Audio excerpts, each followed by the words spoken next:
Mind of a slave, blood of a king. The so-called black man, the so-called African-American man in this country has the blood of kings running through their veins. But because they have the mind of a slave, they're unable to walk, and they are unable to walk in their kingship. But today, we're gonna put an end to that mind of a slave. Psalm 37, verse 23. The steps of the good man are ordered by the Lord. By who? Are ordered by the Lord. By the NFL. By the Lord. By social media. By the Lord. By the Lord. And he delighted in his way. So that means is, if you're a good man, the steps that you're walking, Christ orders your steps. So, if Christ is not ordering your steps, the Most High doesn't consider you a good man. And I know that goes against the definition of what the world says a good man is. Well, we got to go with the Most High says here. Because they say, he's a good man. He buy his wife anything he wants, but he also beats her up. He also cheats on her every other weekend. But he a good man. His kids always got joys, but they know him just as much as they know Michael Jordan.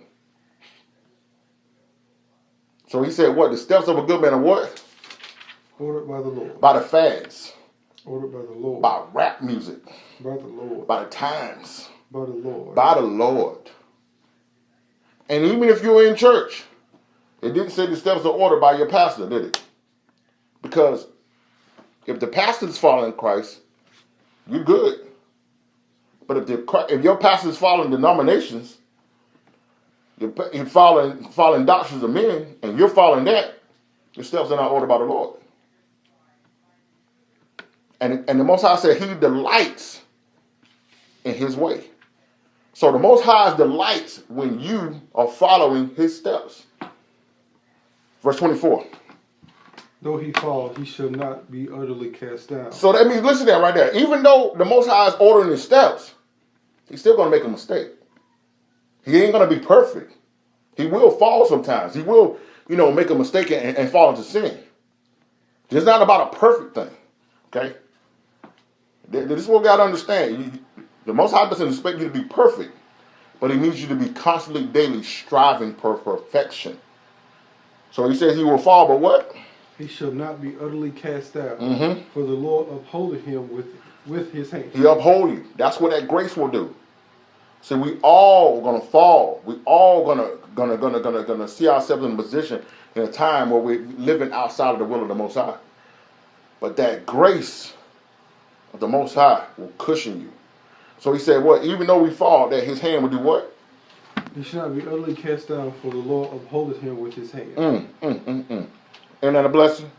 Verse 25. I have been young, and now I'm old. Yet I have not seen the righteous forsaken, nor his seed begging bread. Listen to that right there. He said, this is David talking right here. David said, I've been young, and now I'm old, and I have never seen the righteous forsaken, nor his seed begging for bread. Now, what can we take from that? If you're looking in your community, if you're looking in your family, if you're looking in your church, if you're looking in your town and your city, and you're seeing people forsaken, and you're seeing their descendants begging for bread, then what can we take from that? That they weren't righteous. Now, how are we righteous today? 2 Corinthians 5:21. Christ was made to be, Christ who knew no sin was made to be sin so that we may be the righteousness of God. Now your righteousness is by the faith in the finished works of Christ. But because most people don't know the finished works of Christ, or they're not believing the finished works of Christ, or they're not even aware of the finished works of Christ, you can't have faith in it, therefore you don't have righteousness. And you're always going to be approaching the Most High as an unrighteous man. When I hear people pray in churches, I automatically know where they stand with the Most High. When they say, Lord, if it be your will, if you already knew if you was a righteous man, you was walking in Christ and living by Christ, you would know that it was his will for you not to be sick. You would know that it was his will for you not to die broke. For your family to have to go around and do fundraisers to get you raised. And that is so sad. There are all these people you sit around here talking about they balling and all this, mess around and get shot in the streets, and the family got to do a fundraiser for you. What was the balling at? Verse 20 to 26. He is ever merciful and lendeth, and his seed is blessed. Listen to that right there. See, that man that his steps are ordered by the Lord, he is what? Merciful, and what? Lends, and his descendants are blessed. The way you know how a man is you look at his children. His children is the fruit of his womb, fruit of his loins. So if the children are doing well, 9 times out of 10, it's because of that husband, that man, that father. Now we know there's been some great single moms out here that's been getting it done. All glory to you. But the Most High's will is for it to be one family unit. We're not supposed to be out here rolling the dice hoping that everything works out. We're supposed to be walking in his ways. Man, you're supposed to be in the home with your wife and your children. The baby mama stuff is not the will of the Most High. Yes, you might have had a child out of wedlock pre-Christ, but you're not supposed to continue in those things. The next woman needs to be your wife. Today's lesson. Mind of a slave, blood of a king. Verse 27. Depart from evil and do good and dwell forevermore. Verse 28. For the Lord loveth judgment and forsaketh not his saints, for they are preserved forever. Stop right there. Now, you see that right there? You see that? He said he loves justice and he forsakes not his saints. So if you're not living according to the Most High, you're not following his laws, statutes, and commandments, you're going to be forsaken. It's just as simple as that.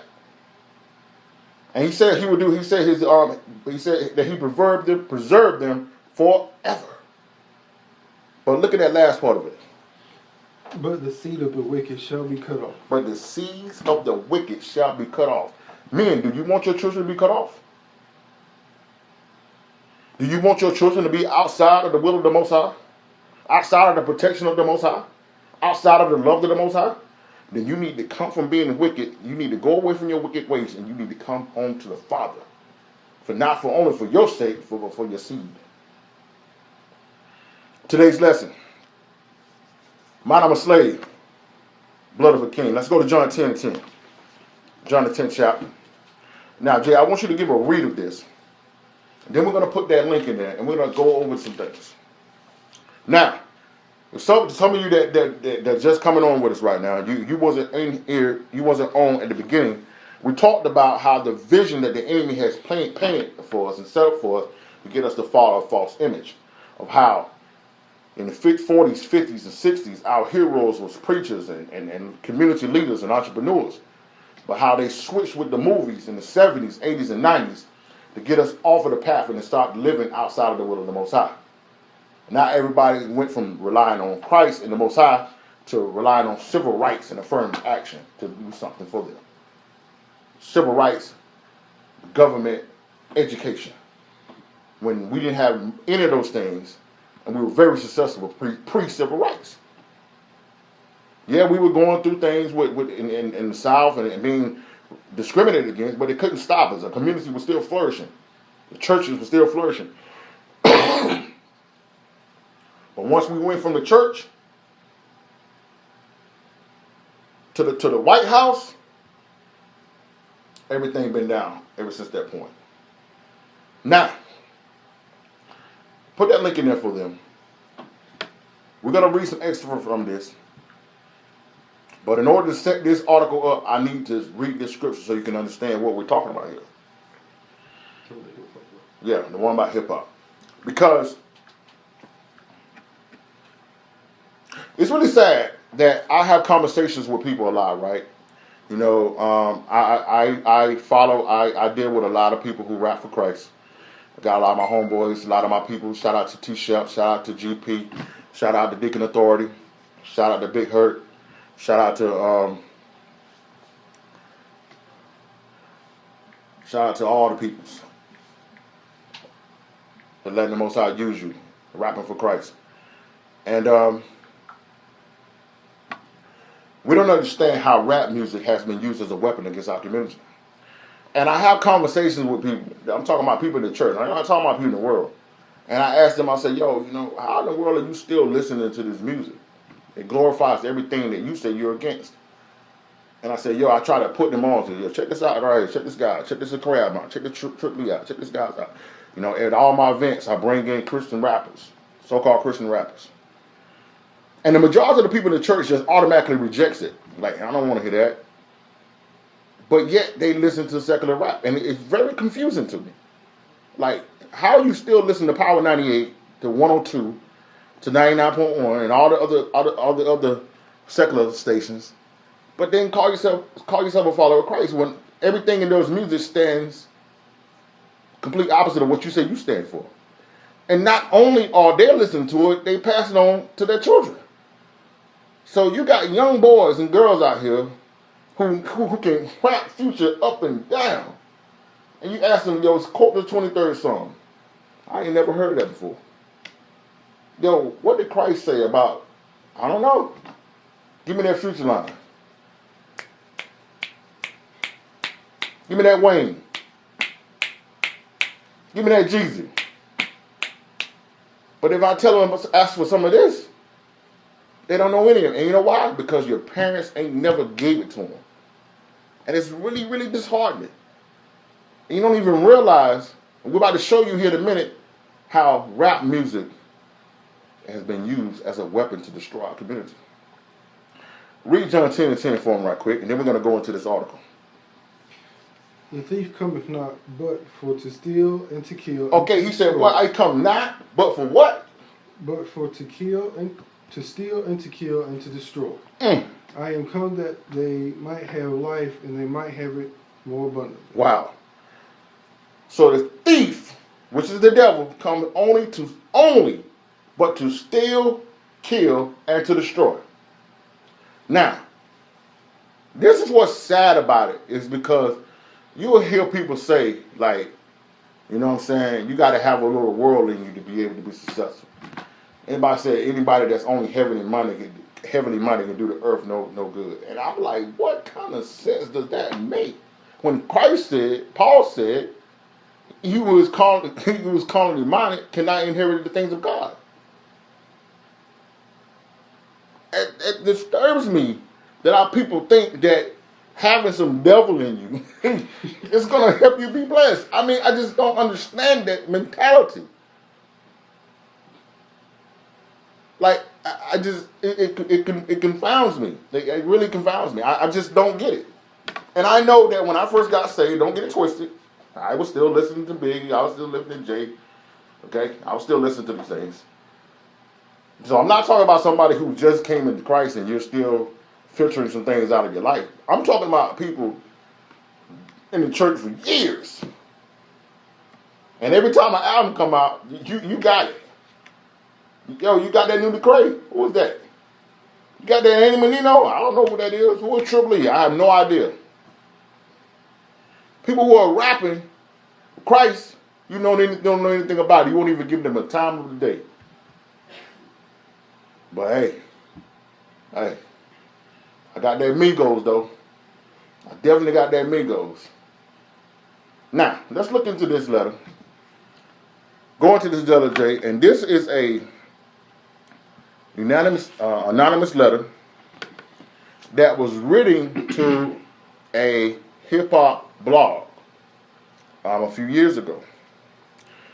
And he exposed some things that the rap industry, the so-called rap industry, was doing. Jay, now I want you to go down. We ain't gonna read all of this, but go down to start at between the late 80s. Between the late 80s and early 90s, I was what you may call a decision maker. With one of the most established companies in the music industry, I came from Europe in the early 80s and quickly established myself in the business. Mm-hmm. The industry was different back then since technology and media weren't as accessible to people like they are today. The industry had more control over the public and had the means to influence them any way it wanted. So listen to that right there. That lets you know right there that you think music is just about you riding around bumping, sitting at your crib, listening to some sounds. But the truth of the matter is that the industry is set up to control the way you think. That's what they're doing it for. It's the whole purpose is to control the way we think. Keep going. This may explain why in early 1991 I was invited to attend a closed-door meeting with a small group of business insiders to discuss rap music's new direction. Little did I know that we would be asked to participate in one of the most unethical and destructive business practices I've ever seen. Now, first of all, why would a group of people who are not rappers be having a meeting to talk about the direction of rap music? Hip-hop was supposed to be the voice of the hood, the voice of the so-called people in the ghettos and the so-called people of the urban communities, people who were just, not even necessarily grew up poor, but people just wanted to have a voice, people who wanted to express themselves in this poetic form. So you would think if you're going to have a discussion of the way this art is going to be displayed to the people, it would be the actual people who are the artists. Why were a group of people who are not the artists having a meeting on the direction of the art? Now, let's go down to the meeting. The meeting was held at a private residence on the outskirts of Los Angeles. I remember about 25 to 30 people being there, most of them familiar faces. Speaking to those I knew, we joked about the theme of the meeting as many of us did not care for rap music and failed to see the purpose of being invited to a private gathering to discuss its future. Among the attendees was a small group of unfamiliar faces who stayed to themselves and made no attempt to socialize beyond their circle.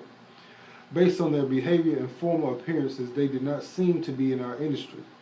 Our casual chatter was interrupted when we were asked to sign a confidentiality agreement preventing us from publicly discussing the information presented during the meeting. Needless to say, this intrigued and in some cases disturbed many of us. The agreement was only a page long but very clear on the matter and consequences, which stated that violating the terms would result in job termination. We asked several people what this meeting was about and the reason for such secrecy, but couldn't find anyone who had answers for us. A few people refused to sign and walked out. No one stopped them. I was tempted to follow, but curiosity got the best of me. A man who was part of the unfamiliar group collected the agreements from us. Okay, so these people who are not artists, who are not hip-hop artists, came together, was having a meeting, and they had to sign papers saying that anything that they discussed publicly here, they would be automatically fired. Now, why would something like that be done? What was so important that was going to be discussed here? That number one, you didn't include the artists, and number two, you made people sign an agreement that they couldn't say anything that was there. Let's see. Quickly after the meeting began, one of my industry colleagues, whom shall remain nameless like everyone else, thanked us for attending. He then gave the floor to a man who only introduced himself by first name and gave no further details about his personal background. I think he was the owner of the residence, but it was never confirmed. He briefly praised all of us for the success we had achieved in our industry and congratulated us for being selected as a part of this small group of decision makers. At this point, I began to feel slightly uncomfortable at the strangeness of this gathering. The subject quickly changed as the speaker went on to tell us that the respective companies we represented had invested in a very profitable industry which could become even more rewarding with our active involvement. He explained that the companies we worked for had invested millions into the building of privately owned prisons, and our positions of influence in the music industry would actually impact the profitability of these investments. Wow. So hold on. So why in the world would a record company be invested in prisons? Just think about that for a second before we give you the answer. I want you to think about that.